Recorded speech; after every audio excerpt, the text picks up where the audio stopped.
Is a will you marry me in your future? Or maybe you do it all over again. Hi, I'm Brian Toon with Jewelry Design Center, inviting you to come see the largest selection of Will You Marry Me in the state of Montana.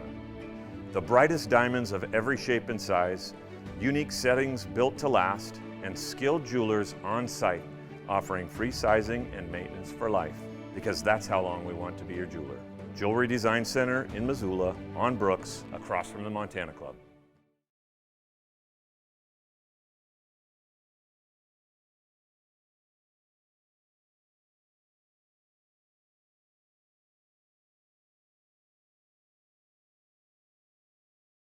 Join Town Pump's Pump It Up Rewards Plus program and never pay full price for fuel again. Save 5 cents on every gallon every day at any Town Pump across Montana. Plus, earn and redeem points on your favorite in-store items to get free stuff with our clubs. Stop in and pick up a rewards card. Download the Pump It Up Rewards Plus app today. Or visit townpump.com/rewards to register and start saving.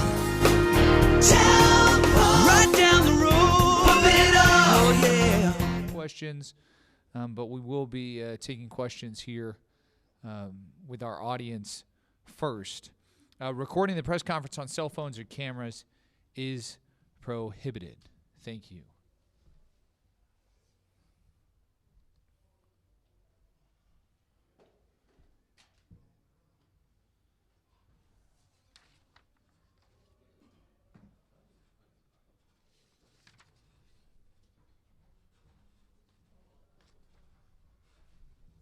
At this time, we'd like to welcome the Grambling State Tigers as first trip to the NCAA Tournament and the first win in the NCAA Tournament as they go on to beat Montana State here tonight, 88-81.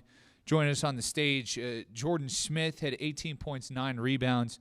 Jimel Coffer was huge in the second half, 19 points off the bench. He was 7 of 9 from the field.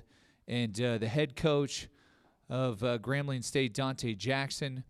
Before we start with questions for our student athletes, Coach, what this means to your program and how your team performed here tonight? First off, I just want to give a lot of credit to Coach Logie and Montana State. Man, they were incredible today. I mean, they just shot the cover off the ball. Incredible. Just the offense they ran, the way they moved the ball. Just got a lot of respect for him and what he do. What this mean for our program? It's an understatement, to be totally honest. I couldn't even tell you, man. To play in the NCAA tournament, get a first-round win, man, this is just amazing. And I just think that it's just major exposure for our program, and just let these guys know when they could have went to all these other big schools and things of that nature that they chose right by coming to Grambling, and just really thankful, you know, just all our guys that's here. And just the way they prepared and how they played today. We'll open up the floor. First questions for our student athletes. Let's go to the second row on the end.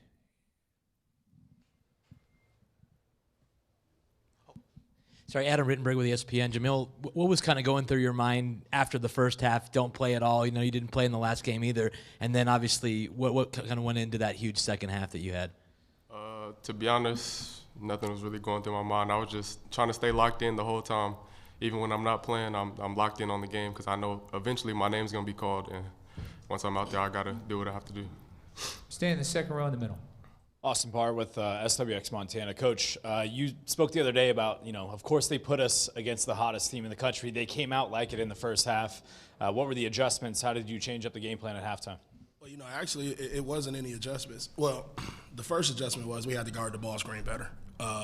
We had to do a better job of getting in their bodies and controlling the ball screen. And the main thing was when I walked in that locker room, they had already made the adjustments. And that's the best part about having a team that's led at times by the seniors. And they knew what the magnitude of this was, and us going out here and competing at a high level.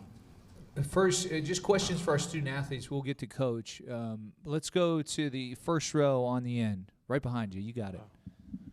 Travis Williams, HBCU All-Stars. Jourdan, last go round, what does this game of this magnitude means for you on both a personal but also the culture of HBCU basketball? The world was watching. What does this win mean for you and being a part of this?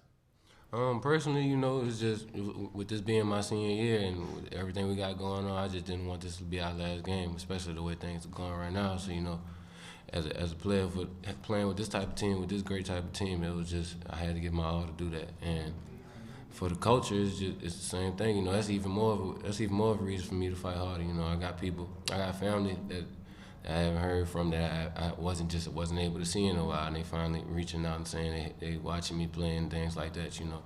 So when it's people like that reaching out to you, that means even more people that's watching that I don't know. So I just got to give them a show and give them my all. Third row. Two questions.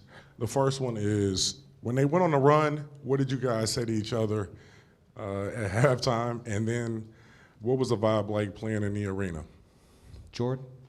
When they went on the run, it was at halftime. It was a lot of mixed emotion going on. There was a lot of arguing at first, but you know, like I said last week, we're a team that once we argue, 5-10 minutes later, it might not even be 5 minutes. We're gonna get back. We're gonna high five. It's all about adjustment. So we know where we're coming from. So it was just mixed emotion and things like that. And Jourdan, the atmosphere in the arena.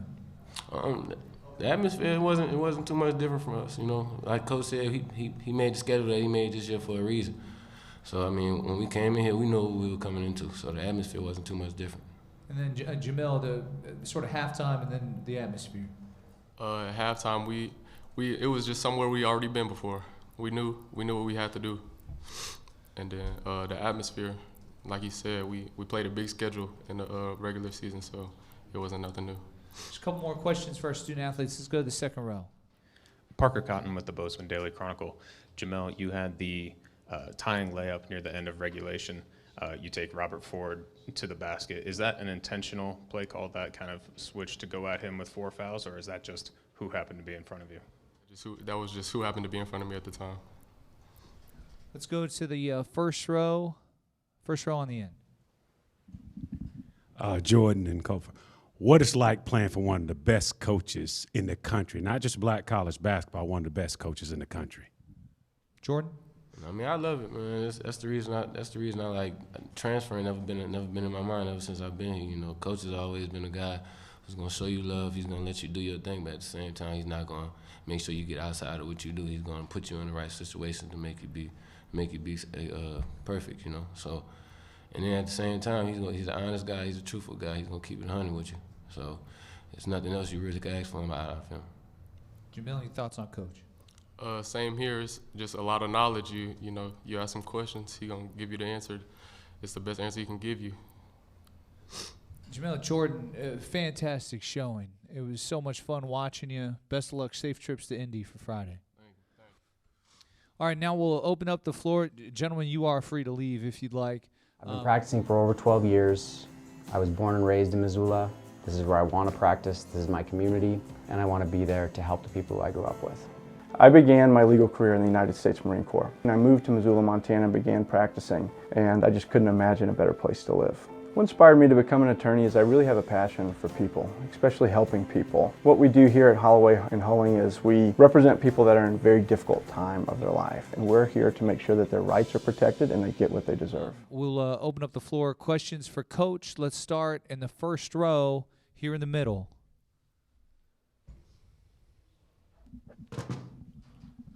Coach, Ken Rashad, HBCU Sports.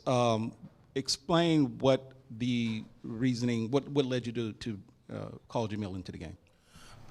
We needed to be bigger on the court. I felt like at that point in time, Contavious was playing well. He had a few bad ball screen coverages, and we wanted to be a little bit more bigger, a little bit more athletic. And you know, Jimel has been playing his butt off, and every day I tell him, just be ready, just be ready. You know, he had a game right in our tournament where he came in and sparked us, and you know, he's been a big spark, and the tough part of it is we got really good guards, and it's a lot of depth, and sometimes seniors are there, and they've been in those moments, but you know, he's a sophomore, Michael Stevens a sophomore, Antoine Burnett's a sophomore. Those guys are young guys, and sometimes you just gotta let them play through the mistakes, and today he got hot, and just really proud of him rising to the occasion. We'll go in the back. Question for Coach. Tyler Smith, WECI 91.5 FM. Coach, around the 12:20 mark, right before that timeout, it seemed like something switched coming out of the break. What was the message to the team? You guys came out a little bit of a full court press. What was the message at that moment? And that really changed the game. What's your message there? I want to say at that point in time, we might have been down maybe 6, if I'm not mistaken. And I told him at that point in time, it's a 2-possession, maybe 3-possession game. We right where we want to be. And if we can get a stop, 1 or 2 stops right here, and stop and score, the pressure on them. Like we were down 9 at half, and we found a way to get that turnover, and that turnover went for a layup, a little bit more pressure. And then later in the game, Ford had 3 and 4 fouls, and we wanted to try to attack him because on the other end, he was punishing us. So we were just trying to make sure we can attack him. And Coffer and Jimel did a great job of getting downhill several different times on him and worked to our advantage. 4th row on the aisle. Coach Ozzie Davis, Cincinnati Enquirer. Congratulations, Tay. I love you, man. Thank you. I love you too, Uncle. It's something special to be here. Tell me, there was a point right there in the beginning of the second half where you thought about going zone. Tell me, I mean, you got out of it quick, but tell me what the thought process was to try zone against them. Well, I felt coming in out of the half, they were playing so well, moving the ball against our man. And I just wanted to try to just give an illusion of making them have to think about something else. And then we showed the zone, and once we showed the zone, we jumped right back into man, because the other part of it is it will slow down their offense, and then we can get into that ball screen later, like earlier, and just defend maybe one action of a ball screen instead of defending multiple. A question on the outside, same microphone. George Montgomery, Fox Sports National Radio. Donte, I don't know how much you've thought about Purdue, but the last 3 years they've gotten beat by double-digit seeds, I believe 13, 15, and 16. What's your thought process of playing them, and what do you have to do to continue the trend that the other 3 schools have done?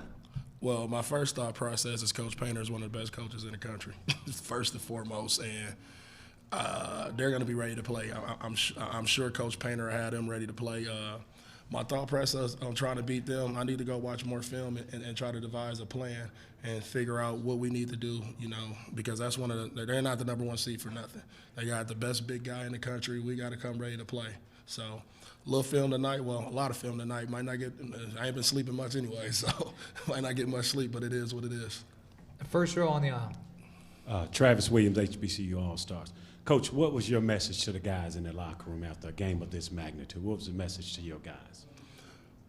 I'm just extremely proud of y'all and happy for y'all. I'm happy for our program. I'm just proud of y'all. I know those guys, they don't have any quit in them, and it's a lot of fight in them. And, I told them our life been built off adversity.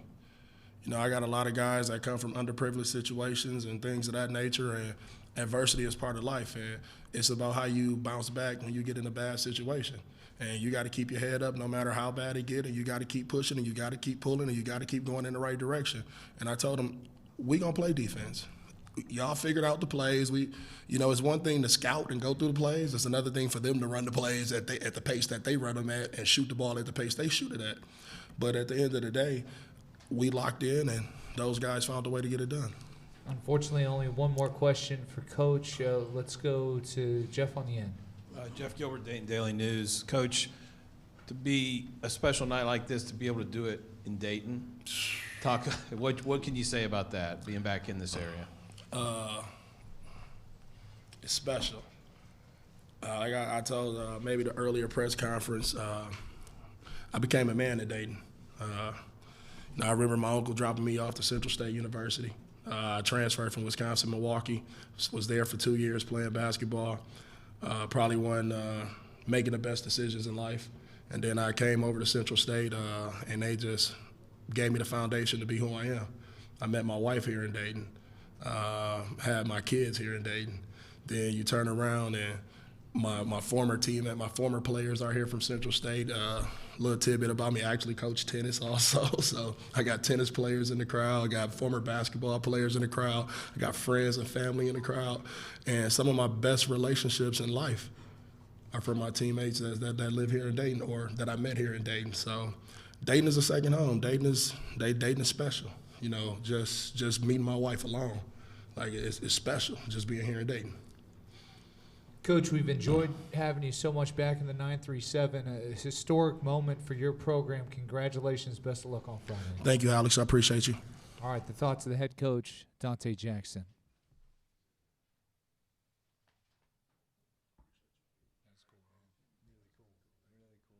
Enjoy it. Good luck on Friday.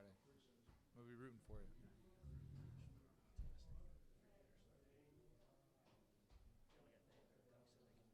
They can bring 3? Okay, I thought they could only bring 2. I didn't know they could bring 3. I thought it was only 2, but that's fine. Who do we got? Is a jewelry design center. JDC is a family-owned business with deep roots in Montana. Why Montana? Because this community made us family, made us artisans, made us believe in love, made us hometown heroes. Because this community made us shine. Why Montana? Because Montana is home.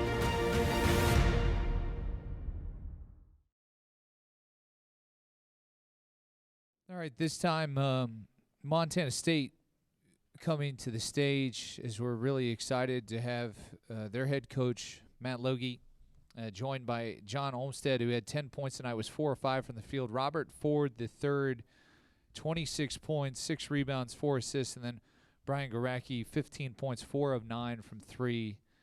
Before we get to questions for our student athletes, Coach, your thoughts on tonight's game and the season from the Bobcats? Yeah, first off, just tip of our hat to Grambling State. They're a fantastic group that really fought hard tonight and played a great second half to earn the victory. And as hard as it is to see our season come to an end, man, I count it as pure joy to have been on this journey with these guys to my right.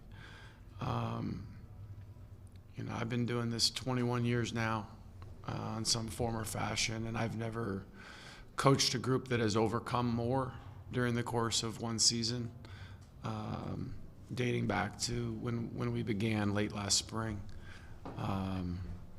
The attitude that they showed in the midst of that process is an example for our program for years and years to come.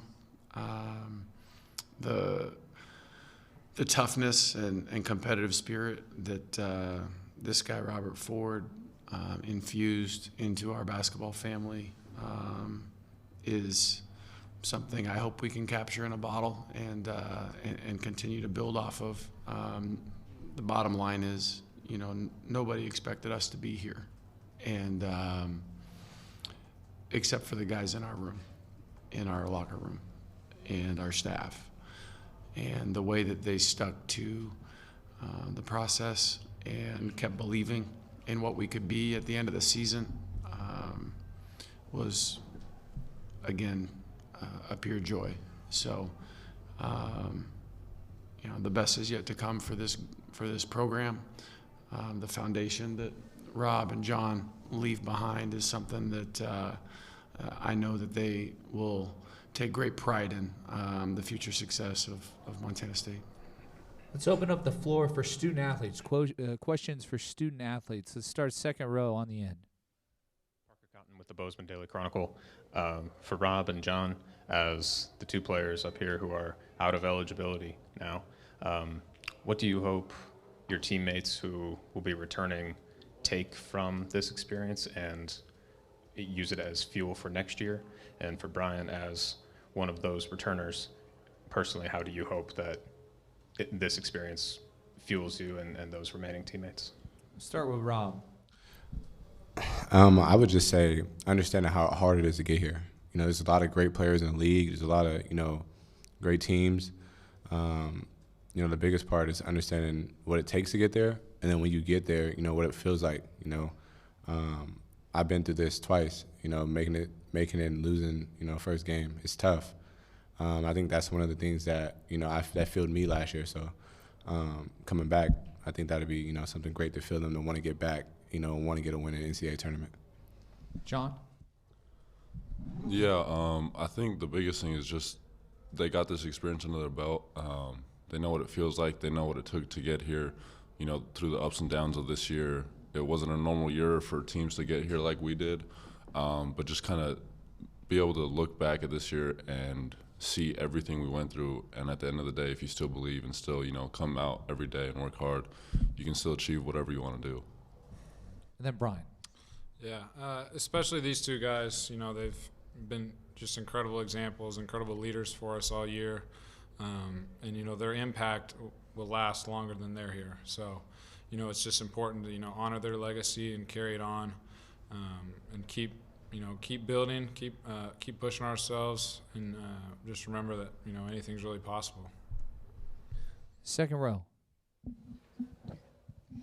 Grace Lawrence, MTN Sports. Rob, you put your name in the portal this offseason and you decided to come back. Now reflecting on this year and making it back to the tournament, being the guy, what has it meant to you, and what does Coach Logie, what does it all mean to you? I mean, it means a lot to me, you know. It's hard, and I was talking to the guys in the locker room, it's hard to come back, you know, coach getting hired late, guys, you know, trying to put all the pieces together. But, you know, it's props to our team for, you know, getting it together, getting it underbuilt right away. And for me, I mean, you know, I appreciate them for letting me come in and, you know, lead them. You know, it's tough. It really is. But I'm just, you know, I'm happy and proud of this team. You know, it's not too many times you see a team with a first-year coach go to the championship. One more question for our student athletes. We all know that the legacy that you left with the Cats. What's the legacy that you hope you left? Man, I hope I just left, you know, grit. Some, you know, people out there, our team especially, that are hungry. Coming in, the new recruits, whoever comes in, you know, we're hungry. We're looking, you know, to win, and we're looking to play as hard as we can. So I hope that's what I left behind. John, Robert, Brian, tonight was a terrific basketball game. And we really appreciate your effort. We've enjoyed your time here. Champions of the Big Sky, third straight trip to the NCAA Tournament. Gentlemen, congratulations. Thank you. Thank you. Legal tip of the day. If you have contact with law enforcement, everything you say can be used against you. Be very polite, respect the badge, and simply say, "Please let me call my attorney, Dwight Schulte." All right, we'll open up the floor now for questions just for Coach. Gentlemen, you can leave if you want. Let's go to the second row. Question for Coach. Parker Cotton with the Bozeman Daily Chronicle. Matt, were there times in this game, maybe specifically near the end of that first half, I think you hit them with a 15-4 run, where it felt kind of similar to the Big Sky tournament, but your kind of put them away run was just coming a little earlier? Yeah, there were some definite momentum swings. I think, obviously, without watching the film back, the moment that stuck out, even in the moment, was early in the second half. We had, you know, kind of built a double-digit lead, and we had a couple transition opportunities, 2 wide-open three-pointers, a couple free throws, and really had an opportunity there to stretch it to maybe 20 or more, and just didn't convert like we did last week. And obviously, you know, I've been doing this long enough, and part of the reason this team was able to stick to the process so well was we understand how percentages work, and you know, we shot a lot of bullets last week, and you know, the shots just didn't fall tonight like they did in some of those momentous, you know, second half swings that we had last week in Boise. But we put ourselves in position to do it. Stay in the second row. Yeah, Coach, SWX, Austin Park for SWX Montana. That final play in regulation, was that a read and react play, or what was the call when you call timeout, you know, with the chance to potentially get a game-winning bucket? Yeah, well, we had run an action, you know, a few minutes prior where Brian got a pitch back three from the top of the key coming out of the side out of bounds, and so you know, I thought we'd have an opportunity to use that as a decoy and get Brandon downhill where he had converted at a high rate, you know, 7 for 10 from the field, just wanted to make sure that we did something that was aggressive, and wanted to do something that was in the middle third of the floor. And so, we got to a good spot. It didn't turn out the way that we had hoped, but I think the plan was solid. On the end. Parker Cotton with the Bozeman Daily Chronicle again. Matt, similar to a question that I asked the guys, how much do you hope that this kind of an experience fuels or is evidence of what is possible at this program, next year? And you're going to have 35 games now to look back on your first season as head coach here. What are you going to remember the most about this group? What I'll remember the most about this group is how they never let go of the rope for our culture and our standards. I came to Montana State to compete in the NCAA Tournament. It's a place that's proven you can do that year in and year out. Ultimately, knowing the way the cards were stacked against us, the priority that we placed in what we sometimes referred to as, year zero, year one, was the culture. And I think this group established that culture is not going anywhere. The best for this program is definitely yet to come. And, now that we have a core group of guys that have a year under their belt, with our new design and our new systems in place, I think, we've got a tremendous opportunity here to continue to, get back here in the future. Last question for Coach. Grace Lawrence, MTN Sports Coach. It was John and Rob's last game as collegiate athletes. Just what have they meant to you this past year? It's only been 1 year, but I know the impact was big. So what do they mean to you? What do you hope they left with the program? Yeah, I'll start with John. I think John's journey this year, I'm really glad it got the exposure that it did, because the inspiration that he is to so many young people, if they're paying attention, is just incredible. He's a young man that is all about the team, that waited his turn, that kept fighting, that had an amazing attitude. And when we needed him the most, he rang the bell. And that's life. You have to pick yourself up. You don't always get what you want when you want. And the example that he set in that regard is going to be echoed in our offices and in our locker room for years and years to come. And then with Rob,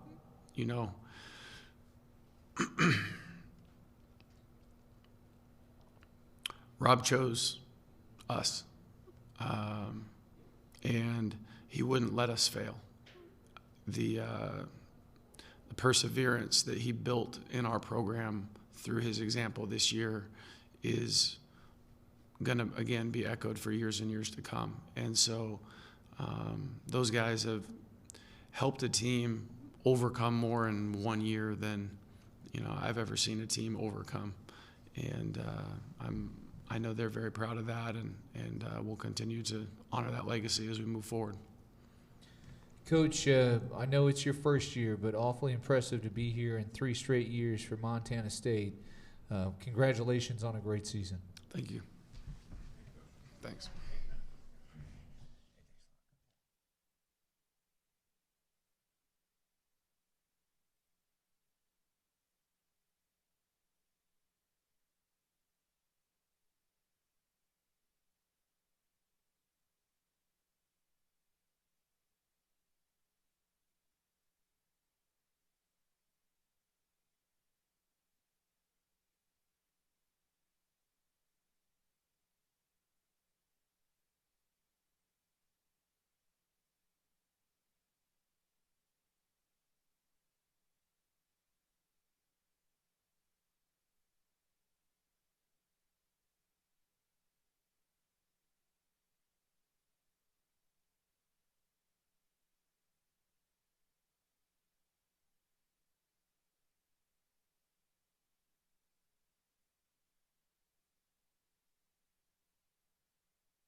I've been practicing for over 12 years. I was born and raised in Missoula. This is where I want to practice, this is my community, and I want to be there to help the people who I grew up with. I began my legal career in the United States Marine Corps. And I moved to Missoula, Montana and began practicing, and I just couldn't imagine a better place to live. What inspired me to become an attorney is I really have a passion for people, especially helping people. What we do here at Holloway and Hulling is we represent people that are in a very difficult time of their life, and we're here to make sure that their rights are protected and they get what they deserve.